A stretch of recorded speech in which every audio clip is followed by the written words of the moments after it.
আসসালামু আলাইকুম প্রিয় গাইস। অনেক দিন যাবৎ খাবো খাবো বলে সময় পাচ্ছিলাম না, তাই আজকে ছুটির পাখি বানিয়ে ফেললাম রেসিপি। তো সুস্বাদু খাবার, আলহামদুলিল্লাহ। ধনিয়া পাতা, টমেটো টমেটো এবং বিভিন্ন আইটেম দিয়ে সস দিয়ে একটা সস বানাইলাম, যা খুবই ভালো লাগার মতো। তো আপনারাও জলদি করে বানিয়ে ফেলেন দেখে। তো একটা একটা করে ডিমের ভিতরে বললাম। অনেক সুন্দর রেসিপিটা, সবাইকে দেখার আমন্ত্রণ জানাইলাম। আপনারা আমার পাশে থাকবেন, লাইক কমেন্ট শেয়ার করবেন এবং দেখবেন আপনাদের সাথে আছি ইনশাল্লাহ। তো এক এক করে সম্পূর্ণ ক্লিয়ার হয়ে গেল, অসাধারণ। তো আপনারা দেখেন,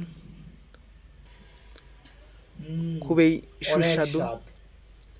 আপনারা আবার নজর দিবেন না, পাশে থাকেন, লাইক কমেন্ট করেন।